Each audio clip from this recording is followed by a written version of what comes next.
Tapi kamu punya pacar? Belum untuk saat ini. Kenapa? Ya udah wajar dong kalau aku nggak punya pacar. Enggak lah, kenapa? Keadaan fisik kayak gini nggak gampang lah keterima di tongkrongan gitu, dibully. Nggak layak ini, tolol. Percuma ada di Suci, sana balik aja ke sana ke kampung. Maksudnya kenapa kamu sebenci ini gitu sama aku ya? Aku juga dilahirkan dari orang tua, tahu kenapa kamu ngehina aku segininya gitu. Tapi kamu pernah nggak terpikir di kamu ketika orang ngatain kamu, yang sakit hati bukan kamu, tapi orang tua kamu?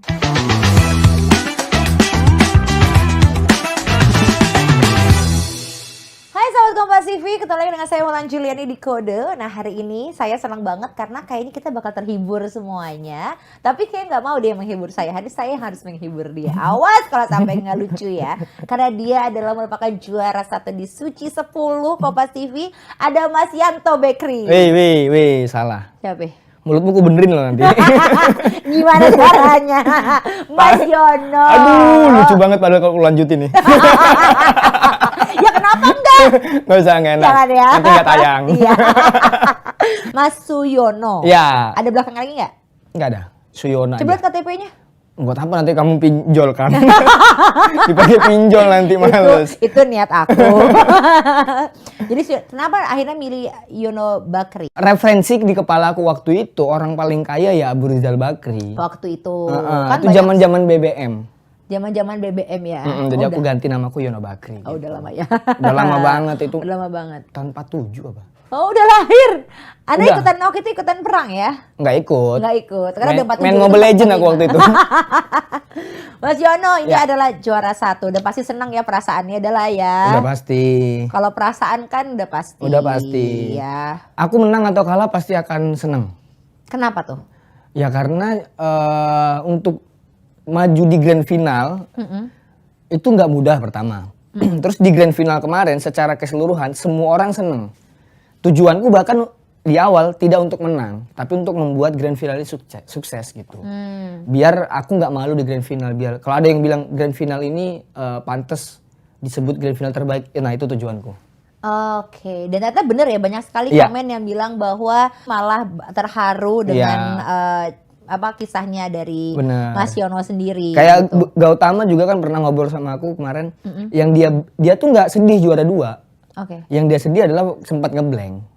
Oh. Gitu. Jadi kami tuh dari awal udah kita sukseskan grand final ini biar orang nyangka kita memang layak ada di grand final gitu. Oke, ini kan ada beberapa komen netizen yang nanti juga ditampilinnya di sini ya. Ya, di mana? Jadi ini ada komentar netizen bilang gini. Farida Fitriana keren banget. Nonton Suci ketawa. Tidak. Nonton Suci menangis, keren banget Mas Yono. Ada lagi salut buat Mas Nopek, ikut terharu lihat temannya sukses. Padahal waktu itu diledekin ya. Ya. Pas di 5 besar ya. Terus kamu ledekin balik ya. Ya, di betul grand ya. final. Di grand final ya. Set. Rayakan tarian kemenangan. Iya. Lebih ke hula-hula ya. Hula-hula. Ada yang nyelekit nih. Ed Kastatawa. Mm-mm. Yono beruntung ikut Suci di waktu yang tepat karena dia sudah paling dikenal di kompetisi ini. Aku kok nggak kenal kamu ya Mas? Berarti mainmu kurang jauh. FYP-mu apa? FYP ku tuh banyak yang tentang surat-surat gitu ya, tentang agama, itu FYP ku. Aduh. Menuju jalan yang lebih baik kalau aku. Benar. Nggak, tapi serius. Berarti FYP-mu bersih berarti kalau nggak ada aku. Alhamdulillah. Positif berarti FYP-mu. Betul. Tapi kamu gimana nih nanggepinnya masalah ini gimana? Yang orang bilang kamu mah udah enak, udah tenar duluan. Benar ya memang. Bahkan aku juga ngerasa bisa juara Suci karena keberuntungan. Oke. Iya. Dan aku tapi nggak bisa gimana cara kita beruntung nggak tahu. Tapi kalau kamu tenar, kenapa kamu harus ikut Suci lagi? Karena Kan pengen kamu udah belajar, terkenal. pengen belajar. Banyak hal yang aku pelajari setelah masuk Suci. Apa aja? Memang benar sebelum Suci aku mungkin udah tenar duluan. Seandainya aku nggak masuk Suci dan nggak terseok-seok di show-show awal, mungkin aku jadi orang yang petantang-petenteng, Mbak. Karena karirku bener-bener ngerasain main series langsung. Iya. Bahkan demi Suci, aku ada nolak 2 series kalau nggak salah. Ih, sombong kali kau. Iya, karena nggak bisa waktunya. Bentrok. Bentrok. Dan memang mimpi kamu tuh pengen banget masuk Suci. Enggak juga. Dulu waktu di komunitas pengen banget masuk Suci. Pas ke Jakarta, ngelihat komika-komika di Jakarta, wah lucu semua nih. Gawat gitu ya. nih. Jadi Oke.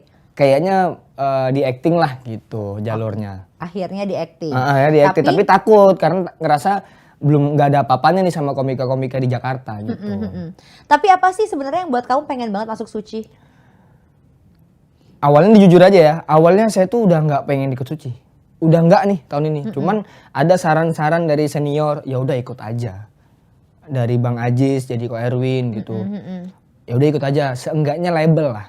Karena untuk di Indonesia komika setelah Suci seberapapun gugur, tapi kalau ada label pernah Sucinya. di Suci itu kayak beda kayak alma mater gitu. Kamu sempat gagal ya 19. 19 ya di Suci 1X. 9. Ya. Pokoknya gagal tapi kamu sempat resign. Resign. Dari Jadi pekerjaan sebelum Suci itu gagal udah resign duluan. Jadi gini, banyak orang bilang kok tolol banget sih Yon tiba-tiba resign walaupun padahal baru audisi gitu. Sebenarnya udah aku perhitungin, aku kerja, terus kuliah, terus ada tanggungan di rumah yang aku renov rumah, itu ngambil uang di bank. Oke, Untuk kok KPR bukan sih? KPR, kayak emang pinjam uang ya? ya pinjam uang di bank untuk renov rumah. Itu yang aku sama adikku sama bapakku kayak Urunan lah. ya urunan lah untuk itu, dan aku yang paling besar di situ karena aku gajiku yang paling lumayan. Oke. Berapa sih gajinya? 40.000 apa? Per detik. Wow, luar biasa kalau per detik. Jadi setelah kuliah udah lulus, Kerja. pinjaman udah lunas. Jadi aku ngomong sama orang tuaku, ini yang tanggung jawabku dan tanggung jawab keluarga udah kelar nih. Oke. Boleh gak aku ngelakuin sesuatu untuk diriku sendiri kali ini? Jadi aku pengen resign, pengen ngejar mimpiku. Akhirnya? Gitu. Jadi aku nggak sekedar resign. Jadi tanggung jawabku waktu itu udah aku selesaiin semua. Makanya aku berani untuk resign ngejar mimpiku sendiri. Dan hasilnya sengsara. Orang mah dan hasilnya sengsara. Sengsara. Itu di 2019. 19. Padahal orang tua mendukung ya? Awalnya enggak. Oke. Awalnya enggak. Karena kan sayang gitu, kerjaan udah enak. Kenapa kok tiba-tiba resign. Tapi Kamu SE ya? Sorry, aku potong. iya SE. Sarjana ekonomi ya? Sarjana ekonomi. Tapi jurusannya sumber daya manusia. Oh, Gitu, SDM. iya. Oke, terus. Awalnya nggak disetujui orang tua karena kan gaji sudah segini gedenya gitu kok. Gede banget ya. Iya, 40.000 bisa beli per detik. rumah kalau nggak salah. Wah, alhamdulillah. Seumur hidup kerja. Kerjanya Rodi lagi. Rodi. Tapi akhirnya resign terus gagal, tapi gagal jadi titik balik karena ngerasa kegagalan itu penting tau. Iya. Aku malah ngerasa rugi nggak gagal dari dulu. Gimana tuh maksudnya? Rugi nggak gagal dari dulu? Aku gagal baru 2019 kan. Seandainya kegagalanku ini udah dari 2014, 15 gitu, mungkin sekarang aku bisa nikmatin hasilnya. Karena titik balikku adalah di kegagalan itu. Tapi mungkin kan Tuhan tahu waktu terbaik buat kamu. Nah itu dia. Aku sempat ngeluh Oke. sama teman-teman gitu. Kayaknya aku ngerasa kecepatan dah. Ada di titik ini gitu. Karena waktu baru merantau ke Jakarta tuh langsung tawaran alhamdulillah Mbak. Langsung banyak. Iya series, YouTube gitu-gitu tuh langsung diundang TV, roasting gitu-gitu. Karena kan kamu bagusnya adalah kamu langsung ada di komunitas ya. Iya kan, jadi mungkin itu ngebuka rezeki juga kan. Kalau punya banyak teman yang baik itu, insya Allah tuh pasti juga akan ngebawa banyak rezeki juga loh. Benar. Terus aku ngerasa kok banyak banget ya Kak aku responnya gini. Terus aku ngerasa kayaknya aku kecepatan dah, kayak nggak pantas gitu. Terus Bang Ajis Doa Ibu bilang, kalau Allah aja percaya sama kamu, kenapa kamu nggak percaya sama dirimu sendiri gitu. Oh ya benar juga ya aku bilang. Jadi apapun ini sekarang, ya udahlah. Nih menurutku ya yang bikin aku juara adalah kan jeda 2 minggu tuh antara semifinal sama final.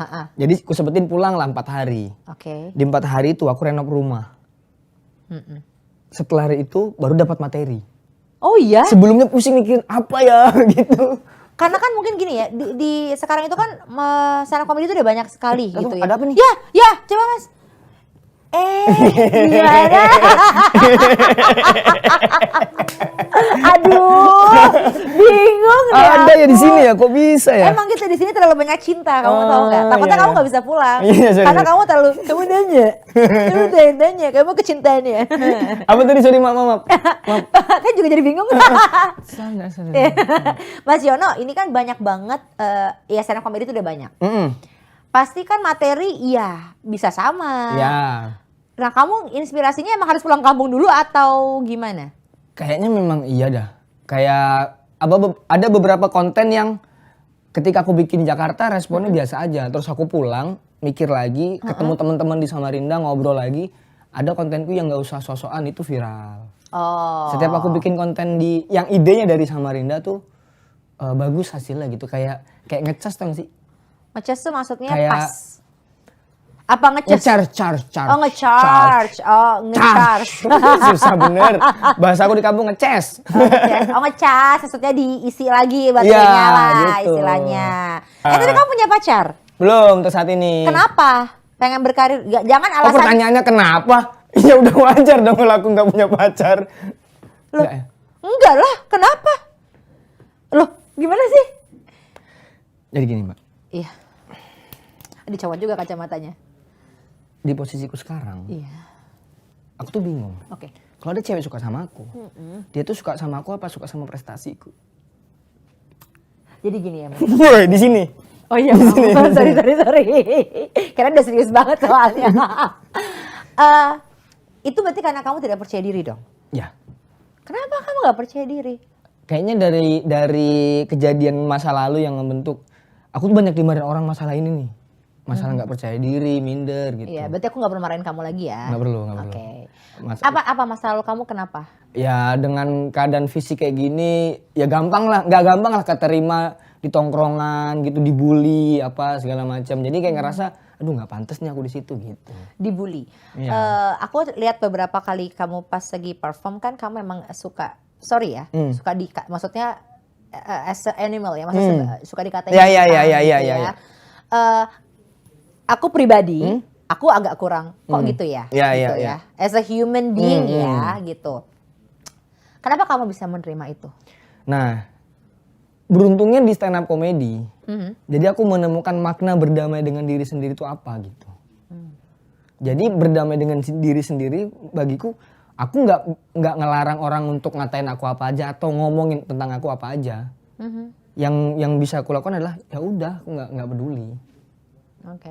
Misalnya dia ngatain aku nih dalam kebutuhan bercanda atau apa. Kadang aku bisa nikmatin itu juga. Karena kadang aku juga ngatain aku sendiri. Tapi kamu pernah nggak terpikir di kamu ketika kamu ngatain diri kamu atau orang ngatain kamu, yang sakit hati bukan kamu, tapi orang tua kamu atau saudara kamu. Did you ever think about that? Maksudnya kayak Iya. kadang atau sahabat kamu, mungkin sahabat baik kamu. Karena kalau aku pribadi, kadang kalau kita mau ngatain orang ataupun kita dikatain orang, yang bikin akhirnya aku bisa kayak stand out untuk diri aku gitu ya. Karena aku tahu di belakang aku nih banyak orang tua aku, teman aku gitu. Jadi ketika orang ngatain aku, mungkin nggak semuanya sakit hati, tapi pasti ada yang ngerasa kok lo gituin teman gue atau kok kamu gituin anak saya, karena itu orang tua, yang namanya orang tua gitu. Kalau ngatain yang kayak kayak jahe apa gitu, pemonyet gitu. Dalam konteks bercanda atau komedi, aku nggak ada sama sekali kepikiran itu. Oke. Karena beneran lucu sih kalau menurutku. Lucu tuh obat kayaknya ya. Oke. Jadi aku nggak gimana-gimana. Tapi kalau misalnya aku dihujat di YouTube Kompas gitu, di waktu Suci dihujat, nggak layak ini, tolol. Oke. Apa namanya, percuma ada di Suci sana, balik aja ke sana ke kampung. Apa gitu. Netizen lah. Nah itu baru aku pikiran, maksudnya kenapa kamu sebenci ini gitu sama aku ya? Kita nggak kenal, bahkan aku cuma ngasih hiburan. Kalau nggak lucu ya cukup nggak ketawa dong, jangan marah gitu. Kalau kamu nggak suka wajar, tapi kalau marah kok aneh responnya. Kalau kamu nggak suka nggak usah nonton. Nonton juga nggak apa-apa, Tapi dan dia jangan bilang nggak suka juga nggak apa-apa. Tapi kok marah gitu? Misalnya kita bercanda nih Mbak, nggak lucu, ya kan? Oke. Masa kamu tampol aku sih karena nggak lucu gitu? Iya. Aku nggak ngatain kamu ya, kayak aku cerita apa gitu. Aduh. Tuh kan ditampol. Ya jadi lucu. Maaf ya. Itu jadi lucu. Iya. Nah itu aku bacanya tuh kayak Kamu kepanjangan kali. apanya? Panjang tangan, panjang kaki tuh. Tapi bukan maling. Bukan. Itu Iya. tadi kan makanya kepentok Iya. panjang tangan. Pas baca komen tuh aku ngerasa aduh kamu kayak nggak punya orang tua dah. Aku juga dilahirkan dari orang tua, tahu kenapa kamu ngingin aku segininya gitu. Tetap Nah baru ada di ya, posisi rasa itu ada. ya. Tapi kalau konteksnya kayak yang dikatain untuk bercanda atau apa nggak Ya ada. udah, ya Iya. udahlah ya gitu. Orang udah tahu lah gitu. Nah, tadi kamu sempat bilang kamu punya trauma masa lalu. Apa sih yang bikin kamu trauma? Apa yang orang pernah bilang? Atau kamu pernah kenapa kalau aku boleh tahu? Ya itu aku nggak tak. Jadi dikatain gitu. Dulunya kena.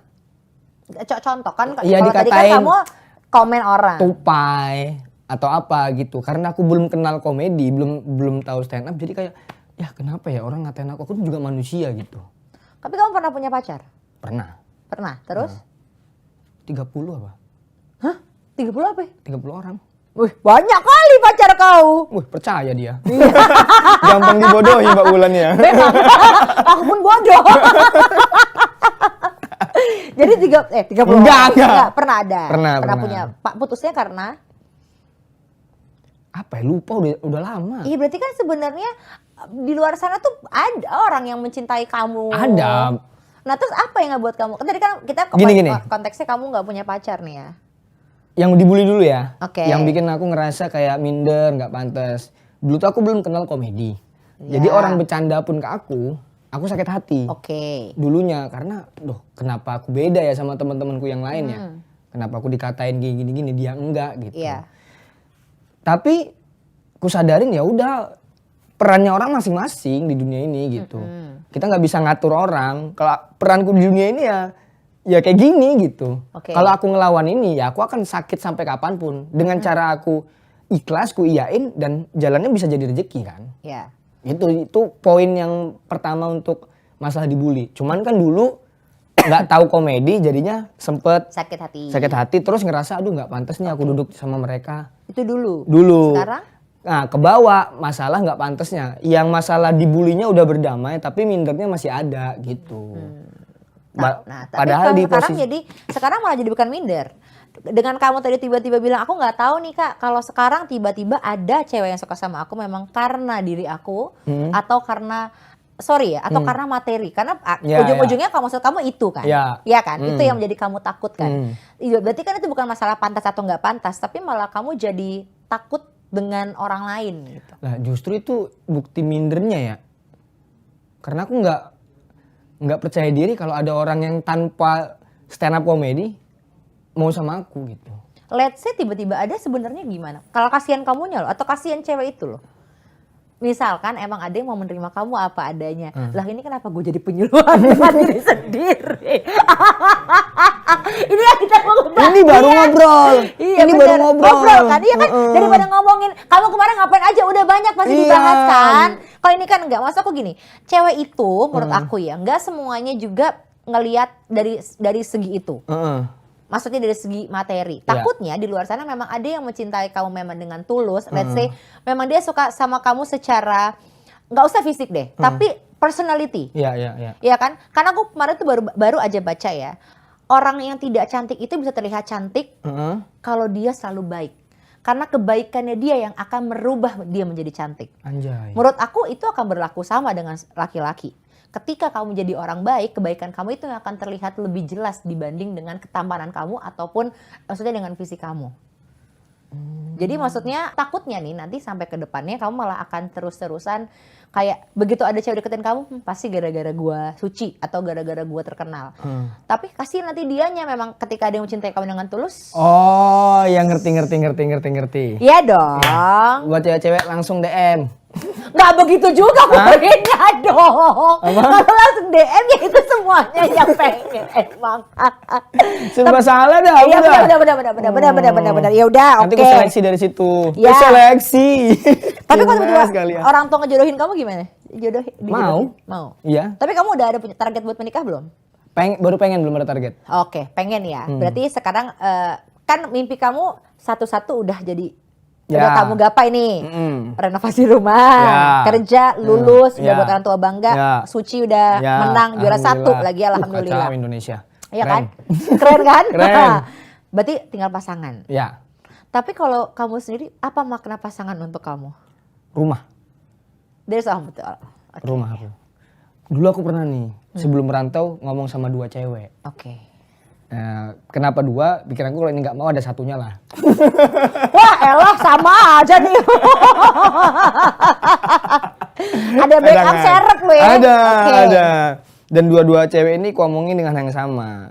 Kurang lebih mau nggak gitu jadi pacarku, dalam arti kenapa harus pacar? Iya, Biar aku punya status yang jelas sehingga menganggap kamu rumah. iya. Oke. Sehingga kalau misalnya nanti ada apa-apa aku wajar dong orang ini rumahku gitu. Iya, ada tempat untuk kembali ya. Ketika aku merantau jauh, Haha. kapanpun aku pulang, aku tahu kapan aku pulang, di mana aku pulang. Oke.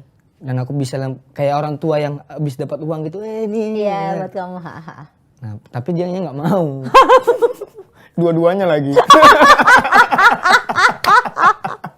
Makanya satu dulu, lu satu aja belum tentu, lu udah 2, lu kepedean tau nggak? Tapi Serep. alasannya mereka apa nolak kamu? Nggak bisa, pasti nggak bisa LDR, bukan? Yang apa ya waktu itu ya? Aku pakai bahasa-bahasa yang aneh gitu sih.